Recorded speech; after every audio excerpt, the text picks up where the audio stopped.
15 number পর্বে আমরা দেখেছিলাম যে যে মেমোরিয়ালের কন্ট্যাক্ট রিনিউ না করে ওখানকার লোকেরা লির পরিবারের স্মৃতিগুলো একটা গর্তে ফেলে দেয়। এর ফলে লি আর সেগুলো নেওয়ার সুযোগ পায়নি। এ কারণে লির মাথায় প্রচণ্ড রাগ চড়ে যায় এবং সে ঠিক করে যে জেজেকে সে কোনোভাবেই আর বেঁচে ফিরতে দেবে না। এই পর্বের শুরুতে দেখা যায় জেজে যখন অফিস থেকে বের হচ্ছিল, লি তখন একটা লোহার রড নিয়ে তার পিছু নেয়, কারণ আজকে সে তাকে শেষ করতে চেয়েছিল। লি যখনই জেজের উপরে রড দিয়ে হামলা করতে যাবে, অমনি পেছন থেকে একজন তাকে ধরে সাইডে নিয়ে যায়। এই লোকটা আসলে প্যানি ছিল। প্যানি লিকে আটকানোর জন্য বলে, তুমি নিজেকে কেন বিপদে ফেলছো? এভাবে তুমি নিজেই ফেসে যাবে, কোনো লাভ হবে না। তাকে মারার এই তরিকাটা ঠিক নয়, প্লিজ আমার কথাটা বোঝো। এই বলে সে লিকে জড়িয়ে ধরলে সে কিছুটা শান্ত হয়। এরপর তাদেরকে কথা বলতে দেখা যায়। লি প্যানিকে বলে, তুমি তো সবই জানো, ওই লোকটা প্রথমে আমার পুরো পরিবারকে শেষ করলো, আর এখন আবার তাদের ক্ষতি করার চেষ্টা করছে। আমি ছেলে হয়েও শুধু অসহায়ের মতো দাঁড়িয়ে সব দেখলাম, জেজের কিছুই করতে পারলাম না। কিন্তু আমি তাকে এত সহজে ছাড়বো না। তাকে আমি এমন মারাত্মক কষ্ট দিয়ে মারবো যাতে সে এই পৃথিবীতে জন্ম নেওয়ার জন্য আফসোস করে। তার সমস্ত টাকা পয়সা আর পরিবার আমি শেষ করে দেব, তবেই আমার শান্তি হবে। পরের দিন সকালের দৃশ্যে দেখা যায় চেয়ারম্যান তার ফ্যামিলির সবাইকে নিয়ে ব্রেকফাস্ট করছিল। তিনি কেবল মুখে খাবার তুলতে যাবেন, ঠিক তখনই তার স্ত্রী বাধা দিয়ে বলেন, তুমি যদি ওই এন্ড্রুকে কোম্পানির উঁচু পদে বসানোর কোনো পরিকল্পনা করে থাকো তবে কিন্তু ফল ভালো হবে না। চেয়ারম্যান বিরক্তিতে মুখ কুঁচকে বলেন, দয়া করে এই সকাল সকাল আমার মুডটা নষ্ট করো না। এই কথা শুনে তার স্ত্রী আরো ক্ষিপ্ত হয়ে যায় এবং বলে, ডোডো গ্রুপ কিন্তু শুধু তোমার একার পরিশ্রমে দাঁড়ায়নি, এর পেছনে আমারও যথেষ্ট অবদান আছে। আমি পাশে না থাকলে এই কোম্পানি অনেক আগেই ভেঙে পড়তো। আমার খাটুনি আর আমার নিজের ভাইয়ের ঢালা টাকা দিয়েই এই কোম্পানি আজও টিকে আছে। সেটা কি তুমি এত তাড়াতাড়ি ভুলে গেলে? চেয়ারম্যান তখন পরিস্থিতি শান্ত করার জন্য বলে, তুমি এখন কেন পুরনো কথাগুলো তুলছো? তুমি অনেক কিছু করেছো, এটা সত্য, তবে আমিও তোমার জন্য কম কিছু করিনি। এতগুলো বছর ধরে তুমি যখন যা আবদার করেছো আমি তোমাকে তার সবকিছু এনে দিয়েছি। তোমার যত টাকা লাগবে তুমি আমার কাছ থেকে নিয়ে নাও। কিন্তু স্বামীর মুখে এই কথা শুনে চেয়ারম্যানের ওয়াইফ রাগ দেখিয়ে সেখান থেকে চলে যায়। তখন সিন্টি তার বাবার দিকে তাকিয়ে বলে, বাবা, আপনি যে সিদ্ধান্ত নিয়েছেন সেটা একদম ভুল। আপনার কথায় ওই এন্ড্রু কোনোদিনই আমার ভাই হয়ে যাবে না। সে বড় জোর আপনার ছেলে হতে পারে, কিন্তু আমার সাথে তার কোনো সম্পর্ক নেই। এই কড়া কথাগুলো শুনিয়ে সেও সেখান থেকে চলে যায়। অন্যদিকে এন্ড্রু তখন নিজের কেবিনে বসে জিনার সাথে কাটানো সে ডিনারের কথাগুলো একমনে ভাবছিল। তার রেস্টুরেন্টে গিয়ে খাবার খাওয়া এবং জিনার তাকে দেওয়া হুঁশিয়ারি, এরপর নিজের মাতাল অবস্থা জিনার ফ্ল্যাটে চলে যাওয়া, এইসব কাণ্ড মনে করে সে নিজের ভেতরে ভেতরে চরম লজ্জা পাচ্ছিল। সে মনে মনে এই ভেবে ঘাবড়াচ্ছিল যে জিনা আবার এটা ভেবে না বসে যে এন্ড্রু তাকে মনে মনে মিস করছে। ঠিক সেই মুহূর্তে চেয়ারম্যান সেখানে এসে হাজির হন এবং এন্ড্রুকে একটা জরুরি মিটিংয়ের জন্য ডেকে নিয়ে যান। ওদিকে জেজেলিকে প্রশ্ন করে, চেয়ারম্যান আমাদের আসল মতলব টের পেয়ে যায়নি তো? তা না হলে হঠাৎ করে এমন মিটিং ডাকার কারণ কি? জেজের উপর লির প্রচণ্ড রাগ হচ্ছিল, কিন্তু সে নিজের ক্ষোভ চেপে রেখে ঠান্ডা গলায় বলে, আমি কিছুই জানি না, আপনি নিজেই ভেতরে গিয়ে দেখে আসুন। মিটিং রুমে ঢুকে চেয়ারম্যান উপস্থিত সবার উদ্দেশ্যে বলে, আপনারা নিশ্চয়ই বাইরে এন্ড্রু সম্পর্কে কিছু না কিছু শুনেছেন, তবে আজ আমি সবার সামনে অফিসিয়ালি ঘোষণা করছি যে এন্ড্রু আমার নিজের রক্ত, আমার ছেলে। চেয়ারম্যানের এই ঘোষণা শুনে মিটিংয়ের সবাই তো টাসকি খেয়ে যায়, তবে যে মনে মনে খুব আনন্দ পায়। মিটিং শেষ হওয়ার পর সিন্ডি সে চেয়ারম্যানকে প্রশ্ন করে, বাবা, আপনি কোন যোগ্যতার উপর ভিত্তি করে তাকে ভাইস চেয়ারম্যান পদে বসালেন? তখন চেয়ারম্যান বলে, শোনো আমার কথা, তুমি আর তোমার ভাই মিলে পাহাড়ের উপর থেকে ডোডো গ্রুপকে একদম খাদে ফেলে দিয়েছ। তারপর থেকে আমার তোমাদের উপর আর কোনো ভরসা নেই। আর আমার মনে হয় এন্ড্রুকেও নিজেকে প্রমাণ করার জন্য একটা সুযোগ দেওয়া উচিত। এরপর তিনি এন্ড্রুকে বলেন, তুমি আমার থেকে কি আশা করো তা আমি জানি না, কিন্তু আমি তোমাকে সেই সবটুকুই দেব যা আমি আমার বাকি 2 সন্তানকে দিয়েছি। তোমার একমাত্র কাজ হলো নিজেকে প্রমাণ করে দেখানো যে তুমি এই কোম্পানি ঠিকঠাক চালাতে পারবে। চেয়ারম্যান ওখান থেকে চলে যাওয়ার পর এন্ড্রুর মন আনন্দে ভরে ওঠে। সে একটু ফুটানি দেখিয়ে সিন্ডির সামনে গিয়ে বলে, কি গো আমার মিষ্টি বোন, আমার এই স্পেশাল খাতিরদারি কেমন উপভোগ করলে? সিন্ডি চরম ক্ষিপ্ত হয়ে সব জানিয়ে দেয় যে সে এন্ড্রুকে কোনো অবস্থাতে নিজের ভাই বলে স্বীকার করবে না। এন্ড্রু অবশ্য একটু না দমে মিসকি এসে বলে, তুমি আমাকে নিজের ভাই মনে করো আর নাই করো, এই জীবনে তুমি আমার একমাত্র বোন। এসব কথা বলে সে ওখান থেকে চলে যায়। আর সিন্ডির আগে ফেটে পড়ে চিৎকার করে চ্যাংকে খুঁজতে থাকে। আপনাদের নিশ্চয় মনে আছে যে চ্যাং বলতে কিন্তু এখানে লির কথাই বলা হয়েছে। এরপর সিন্ডি হন্যে হয়ে চারদিকে লিকে খুঁজতে থাকে। ওদিকে নোটিশ বোর্ডের সামনে দাঁড়িয়ে লি দেখতে পায় যে অ্যান্ড্রুকে অফিসিয়ালি এসপিডি টিমের ভাইস চেয়ারম্যান পদে নিযুক্ত করা হয়েছে। ঠিক সেই সময় মোজো সেখানে এসে মন্তব্য করে, আমার আগেই খটকা লেগেছিল যে এমন কিছু একটা ঘটবে, তবে চেয়ারম্যান যে এত কম সময়ের মধ্যে অ্যান্ড্রুকে এত বড় একটা পজিশনে বসিয়ে দেবে তা আমার ধারণার বাইরে ছিল। লি তখন শান্তভাবে বলে, সে কোন চেয়ারে বসলো তা নিয়ে আমি বিন্দুমাত্র ভাবছি না, তবে আমাদের প্ল্যানের মাঝখানে সে যেন কোনো দেয়াল খাড়া না করে সেটাই আমাদের নিশ্চিত করতে হবে। যেহেতু যে আর সে এখন একই নৌকার যাত্রী, তাই আপনারও একটু চোখে চোখে থাকা ভালো। মোজো তখন তাকে আশ্বস্ত করে বলে যে সে ইতিমধ্যে চেয়ারম্যানের কান পর্যন্ত সব খবর পৌঁছে দিয়েছে এবং চেয়ারম্যানের মনে এখন অন্য কোনো বড়সড় গেম প্ল্যান চলছে। এর পরের দৃশ্যে একটি রেস্টুরেন্টের ভেতর জে আর লিকে একসাথে বসে গম্ভীর কোনো আলোচনা করতে দেখা যায়। যে লির সাথে কথা বলার সময় নিজের সংশয় প্রকাশ করে বলে, আমার কেন যেন মনে হচ্ছে চেয়ারম্যান আমাদের আসল চালটা ধরে ফেলেছে, আর এই কারণে হয়তো সে বাজারে বাকি শেয়ারগুলো তাড়াহুড়ো করে নিজের নামে করতে শুরু করেছে। আমাদের আর সময় নষ্ট না করে খুব দ্রুত বাকি শেয়ারগুলো কবজায় নিতে হবে। তারা যখন এই কথা বলছিল ঠিক তখনই জেজের বডিগার্ড সেখানে এসে হাজির হয় এবং তাদের হাতে 30টি পেন ড্রাইভ দেয়, যার ভেতরে এই ফেক অ্যাকাউন্টগুলোর সমস্ত লগ ইন ডিটেলস ভরা ছিল। এই 30টি পেন ড্রাইভ জেজের হাতে আসার পর লি মনে মনে একটা প্ল্যান করে। আসলে লির মাথায় ঘুরছিল যে সে আর প্যানি মিলে এই 30টা ফেক অ্যাকাউন্ট তৈরি করেছিল। এখন যে কোনো উপায় জেজের এই আসল পেন ড্রাইভগুলো সরিয়ে তাদের বানানো 30টি পেন ড্রাইভ ওখানে ঢুকিয়ে দিতে হবে, যাতে জেজের অ্যাকাউন্টে টাকা না গিয়ে সরাসরি ওদের অ্যাকাউন্টে জমা হয়। এরপর বর্তমানে দেখা যায় লি জেজেকে জিজ্ঞেস করে, স্যার আমরা কি এখন অফিসে ব্যাক করব? জেজে বলে, তোমরা দুজনে অফিসে যাও, আমার একটা জরুরি কাজ সেরে আমি পরে আসছি। এই বলে জেজে ওখান থেকে বিদায় নিলে লি বডিগার্ডকে বলে, আমি স্যারকে গাড়ি পর্যন্ত এগিয়ে দিয়ে আসছি। জেজেকে ছাড়তে গিয়ে লি ওখানকার একজন কর্মচারীকে দেখে একটা আইডিয়া পেয়ে যায়।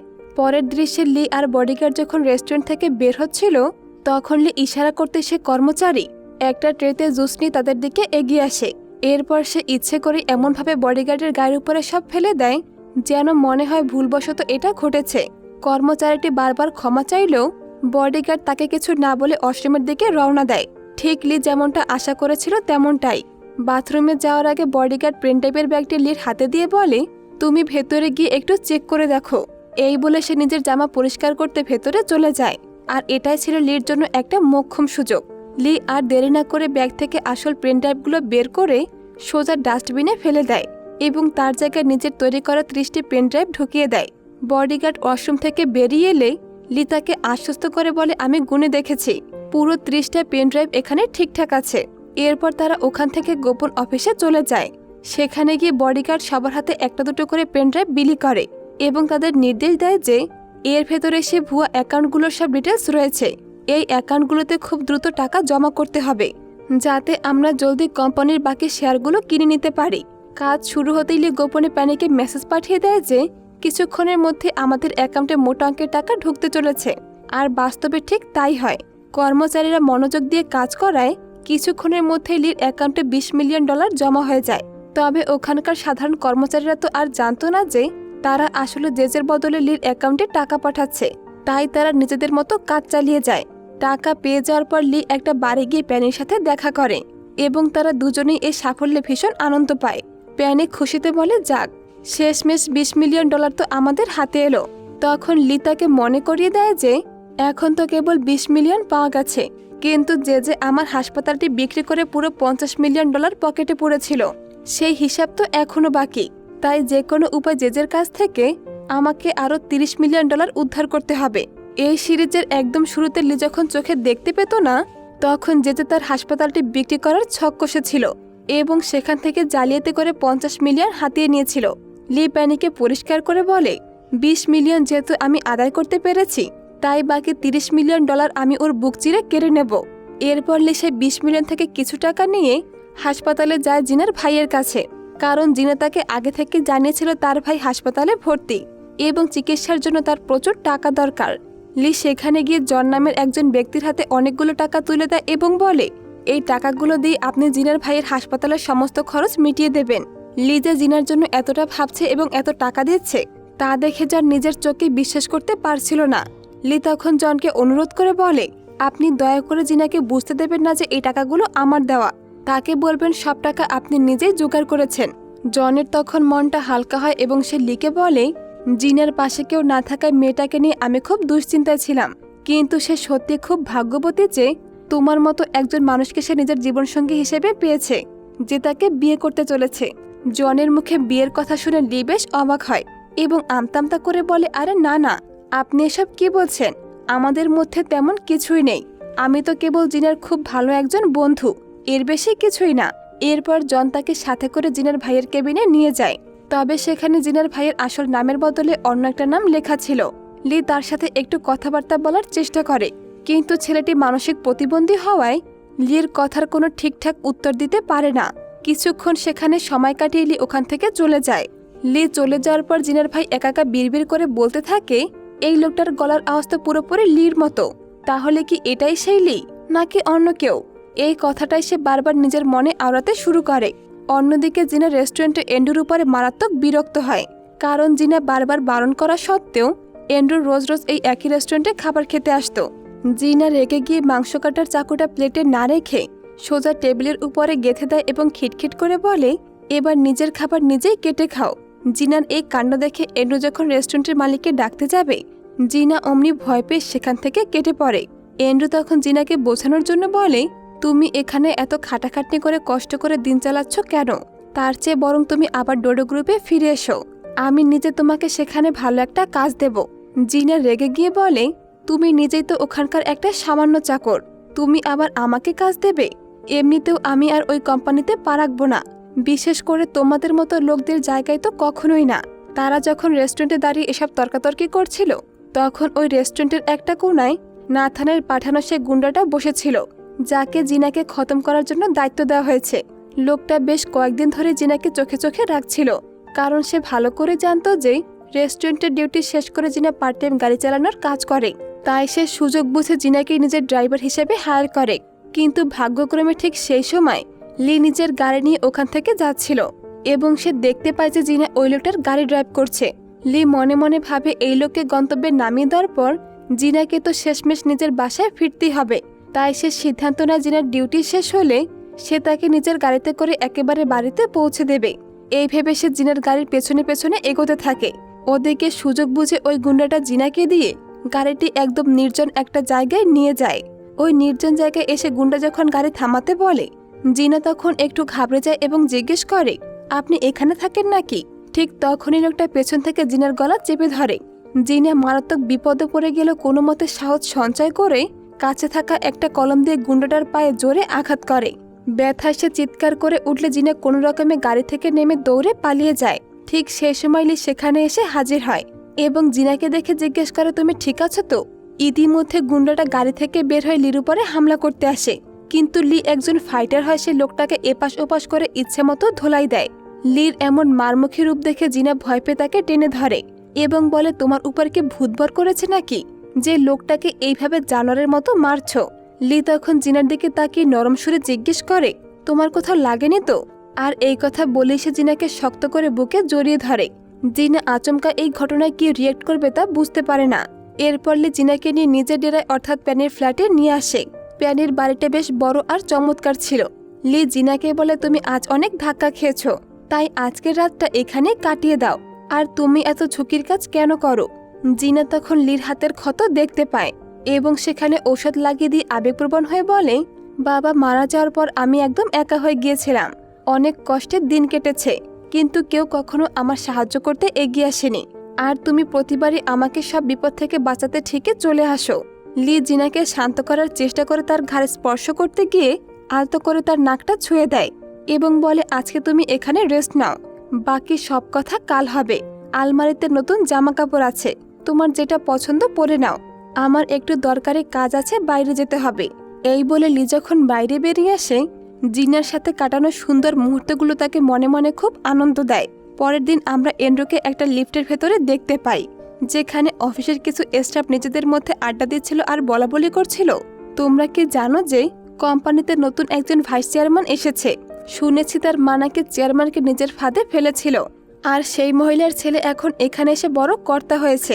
এসব শুনে অ্যান্ড্রু ভীষণ রেগে যায় এবং তাদের সামনে দাঁড়িয়ে বলে, তোমাদের যা বলার আমার সামনাসামনি বলো, আমি সেই ভাইস চেয়ারম্যান। এখন বলো তোমাদের সমস্যা কি? সবাই ভয়ে কাঁপতে কাঁপতে লিফট থেকে নেমে পালিয়ে যায়। অ্যান্ড্রু যখন নিজের কেবিনের দিকে যাচ্ছিল তখন সে নাথানের অ্যাসিস্ট্যান্টকে ফোনে কারোর সাথে কথা বলতে শুনতে পায়। আসলে সে ওই গুন্ডার সাথে কথা বলছিল এবং তাকে বকা দিয়ে বলছিল, তুমি এত বড় একটা সুযোগ কিভাবে হাতছাড়া করলে? জিনাকে খতম করার জন্য তোমার আর কত সময় লাগবে? অ্যান্ড্রু আর সহ্য করতে না পেরে অ্যাসিস্ট্যান্টের শার্টের কলার চেপে ধরে বলে, সত্যি করে বলো, এসব করার পেছনে কার হাত আছে? জিনার সাথে তোমাদের কিসের শত্রুতা? মুখ না খুললে আজ তোমার মুখ আমি ভেঙে দেব। অ্যাসিস্ট্যান্ট তখন অনেক ভয় পেয়ে যায় এবং সব সত্যি বলে দেয়। পরের দৃশ্যে আমরা দেখতে পাই সেই অ্যাসিস্ট্যান্ট অ্যান্ড্রুকে সোজা জেলের ভিতরে নিয়ে যায়, যেখানে নাথান বন্দী ছিল। অ্যাসিস্ট্যান্টের মুখে আঘাতের দাগ দেখে নাথান জিজ্ঞেস করে, তোমার মুখের এই অবস্থা কিভাবে হলো?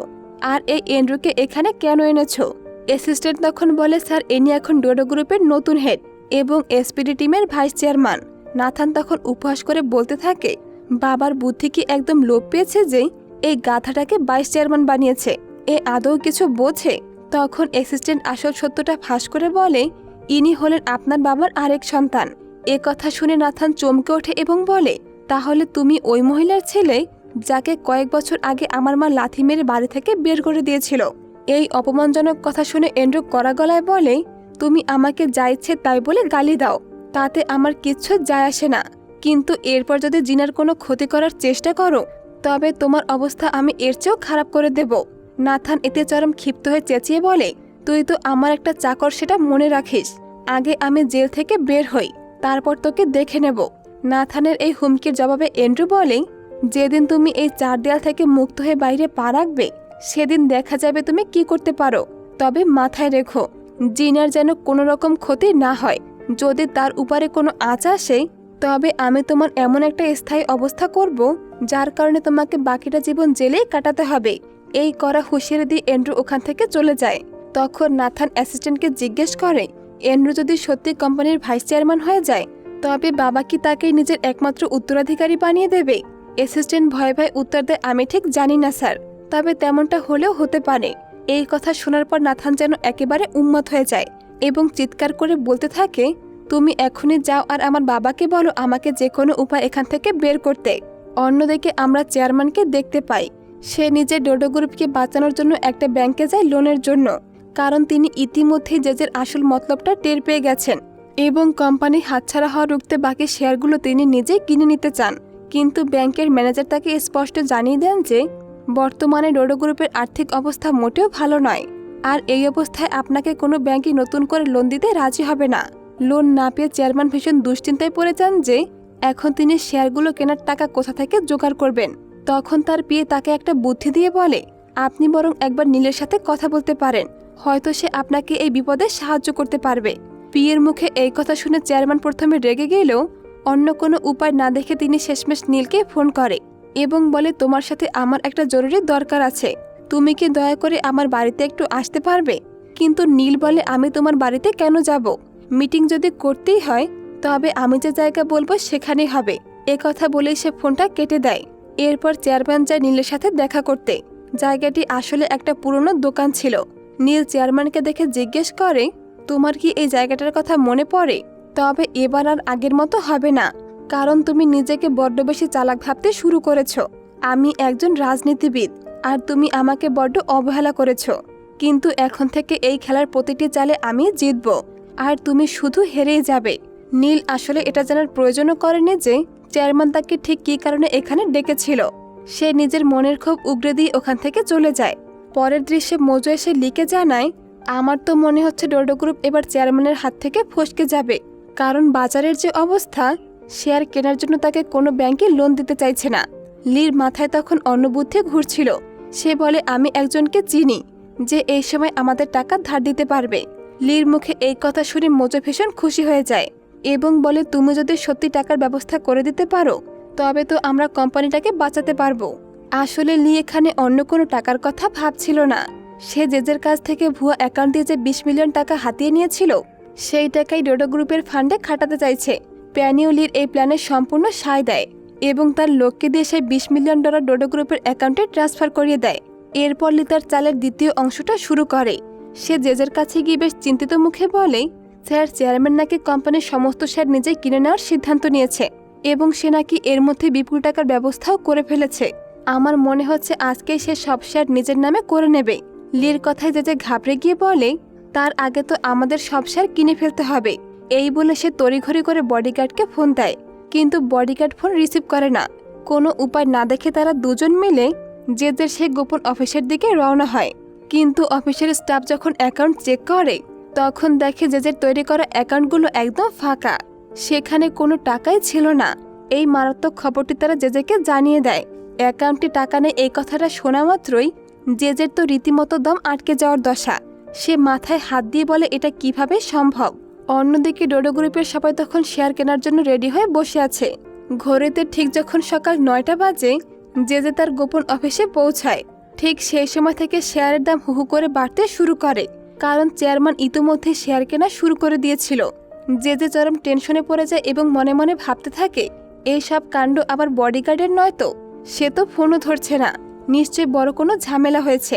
আসল ব্যাপার হলো লি বডিগার্ডের বাড়ির ভেতরে ক্লোরোফর্ম দিয়ে অজ্ঞান করে কোথা তাকে শক্ত করে বেঁধে রেখেছে। আর লি এই কাজটা এমনভাবে করেছে যাতে জেজে কোনোভাবে লির উপরে সন্দেহ না করে। জেজের এখন মনে হচ্ছে বডিগার্ড হয়তো সেই $20 মিলিয়ন মেরে দিয়ে কোথাও পালিয়ে গেছে। লি জেজেকে আরও উস্কে দেওয়ার জন্য বলে, আমি তো স্বপ্নেও ভাবিনি যে আপনার এত বিশ্বস্ত বডিগার্ড শেষমেশ এমন ধোঁকাবাজি কাজ করবে। জেজে তখন বডিগার্ডের পক্ষ নিয়ে বলে, না না, সে তো এমন ছেলে নয়। আমার মনে হয় সে নিশ্চয়ই বড় কোনো বিপদে পড়েছে। তবে সে যেখানে থাকুক, আগে আমার টাকার ব্যবস্থা করতে হবে। জেজে আর দেরি না করে নীলকে ফোন করে আর বলে, এই মুহূর্তে আমার প্রচুর টাকা দরকার। তুমি জলদি ভিক্টরের সাথে কথা বলে কিছু টাকার ব্যবস্থা করো, তা না হলে আমরা কোনোদিন ডোডো গ্রুপকে নিজের কবজায় নিতে পারবো না। নীল তখন ভিক্টরের সাথে দেখা করে কথা বলে। সে বলে, আমরা ভীষণ বিপদে পড়েছি। আপনি যে টাকাটা কালকে দেওয়ার কথা বলেছিলেন, দয়া করে সেই ফান্ডটা আজকে আমাদের অ্যাকাউন্টে পাঠিয়ে দিন। কিন্তু ভিক্টর এখানে নীলকে পরিষ্কার মানা করে দেয়। এরপর পেছনের গল্পে দেখানো হয় যে চেয়ারম্যান আগেই ভিক্টরের সাথে দেখা করেছিল এবং তাকে বুঝিয়ে বলেছে নীল একজন পলিটিশিয়ান। সে শুধু নিজের আখের গোছানোর জন্যই তোমার পিছু পিছু ঘুরছে। তুমি যদি তাকে টাকাও দাও, তাও সে তোমাকে এই ব্লাস্ট কেস থেকে বাঁচাতে এগিয়ে আসবে না। তার চেয়ে বরং তুমি যদি আমার কথা শোনো, তবে ডোডো গ্রুপের নতুন যে অস্ত্র ইউনিট হচ্ছে তার পুরো কন্ট্রাক্ট আমি তোমাকে পাইয়ে দেব। তাই টাকা দেওয়ার কোনো প্রয়োজন নেই। আর এই লোভনীয় চুক্তির লোভেই ভিক্টর নীলকে টাকা দিতে সোজা না করে দেয়। এই পুরো ঘটনা জানতে পেরে যে পরিষ্কার বুঝে যায় যে নীল এখন তাকে আর কোনোভাবেই সাহায্য করতে পারবে না। নিরুপায় হয়ে সে নীল দিকে তাকিয়ে বলে, এখন আর কোনো পথ খোলা নেই।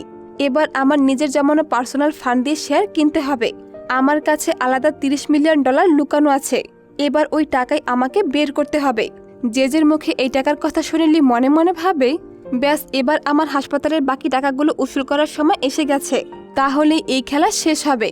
নিশ্চয়ই মনে আছে যে লির সেই হাসপাতাল বিক্রি করে জেজে এই টাকাগুলো জমিয়েছে। এরপর জেজে ব্যাংকের দিকে রওনা দিলে লি তড়িঘড়ি করে প্যানিকে ফোন করে এবং বলে, আমি জেজেকে নিয়ে ব্যাংকের দিকে যাচ্ছি। সে ব্যাংক থেকে ওই $30 মিলিয়ন বের করবে। ব্যাংক থেকে আমরা বের হওয়ার সাথে সাথে আমি তোমাকে সিগন্যাল দেব। তুমি যে কোনো উপায় আমাদের গাড়িটা অ্যাক্সিডেন্ট করাবে। সেই ধাক্কা যদি সব টাকা পুরো ছাই হয়ে যায়, আমার কিচ্ছু যায় আসে না। তবে জেজে যেন কোনো মতে ডোডো গ্রুপের শেয়ার কিনতে না পারে। লির এই ভয়ঙ্কর জেদ দেখে প্যানি তাকে বকা দিয়ে বলে, তুমি কি পাগল হয়েছ? এতে যদি তোমার কোনো ক্ষতি হয়ে যায়? লি তখন শান্ত গলায় বলে, আমি নিজের জীবনের পরোয়া করি না, আমি শুধু জেজের ধ্বংস চাই। ওদিকে ব্যাংকের লকার থেকে জেজে তার $20 মিলিয়নের বন্ড চেক আর বাকি নগদ টাকা সব বের করে একটা ব্যাগে ভরে নেয় এবং ব্যাংক থেকে বাইরে চলে আসে। সে গাড়িতে উঠে লিকে নির্দেশ দেয়, গাড়ির গতি আরও বাড়িয়ে দাও, আমাদের খুব দ্রুত অফিসে পৌঁছাতে হবে। লি বসের কথা মতো এক্সিলারেটর চেপে দেয়। অন্যদিকে প্যানি আর তার লোক গাড়িটাকে ধাক্কা মারার জন্য একটা বড় ট্রাক নিয়ে অপেক্ষা করছিল। প্যানি মনে মনে এই কাজটা একদমই করতে চায় না, তাই সে বেশ চিন্তিত হয়ে অ্যাসিস্ট্যান্টকে বলে, লির যেন কোনো ক্ষতি না হয়, তার গায়ে যেন একটু আঘাতও না লাগে, এটা মাথায় রেখো। অ্যাসিস্ট্যান্ট তখন বিরক্ত হয়ে বলে, ম্যাডাম, ইয়ার্কি করবেন না। এত বড় অ্যাক্সিডেন্ট হবে আর শরীরে স্ক্র্যাচ লাগবে না, এটা অসম্ভব। এর কোনো গ্যারান্টি আমি দিতে পারছি না। এ কথা বলে সে ট্রাকটা চালু করে। ইতিমধ্যেই লি প্যানিকে মেসেজ পাঠিয়ে অ্যালার্ট করে দেয়। সেখানে রেড সিগন্যাল থাকা সত্ত্বেও লি গাড়ি না থামিয়ে সোজা টান দেয়। ঠিক সেই মুহূর্তে প্যানি ট্রাকটা সামনে চলে এলেও লি কোনোভাবেই ব্রেক কষে না, কিন্তু শেষ মুহূর্তে লির প্রতি ভালোবাসার টানে প্যানি নিজের সিদ্ধান্ত বদলে ফেলে এবং ট্রাকটিকে একদিকে ঘুরিয়ে নেয়, যার কারণে লির এই নিখুঁত প্ল্যানটি ভেস্তে যায়। লির মাথায় তখন চিন্তার ভাঁজ পড়ে গেলেও যে স্বস্তির নিঃশ্বাস ফেলে বলে, যাক বাবা, অল্পের জন্য জানটা বাঁচলো। এদিকে লি মারাত্মক টেনশনে পড়ে যায় এবং ভাবতে থাকে যে যদি ঠিক সময় অফিসে পৌঁছে যায় তবে সে তো কোম্পানির সব শেয়ার কিনে নেবে। আর এই জিনিসটা লি কোনোভাবেই সহ্য করতে পারছিল না। সে মনে মনে সিদ্ধান্ত নেয় যে আজ যে কোনো উপায় সে এই গাড়িটা অ্যাক্সিডেন্ট করিয়ে ছাড়বে। এই ভেবে সে রাস্তার পাশে দাঁড়িয়ে থাকা অন্য একটা গাড়ির দিকে নিজের গাড়িটা ফুল স্পিডে ধেয়ে নিয়ে যায়। যে চিৎকার করে বলতে থাকে, আরে তুমি এটা কি করছো, গাড়ি স্লো করো। কিন্তু লি তার কোনো কথা না শুনে স্পিড আরও বাড়িয়ে দেয় এবং সামনের গাড়ির সাথে সজোরে ধাক্কা মারে। সংঘর্ষের ফলে গাড়িটি দুমড়ে মুচড়ে যায় এবং ভেতরে থাকা লি ও জেজের অবস্থা একেবারে খারাপ হয়ে যায়। লি কোনো মতে চোখ মেলে তাকায় এবং জেজেকে এই রক্তাক্ত ও মুমূর্ষু অবস্থায় দেখে মনে মনে চরম শান্তি পায়। আর ঠিক এই রোমাঞ্চকর মোড়ে এই পার্টটি শেষ হয়ে যায়। তো বন্ধুরা, কেমন লাগলো আজকের এই পার্টটি তা অবশ্যই কমেন্ট করে জানিয়ে দিও। আর পরবর্তী পার্ট দেখার জন্য অবশ্যই চ্যানেলটা সাবস্ক্রাইব করে রাখবে। আমি খুব দ্রুত ভিডিও নিয়ে আসার চেষ্টা করব। ধন্যবাদ।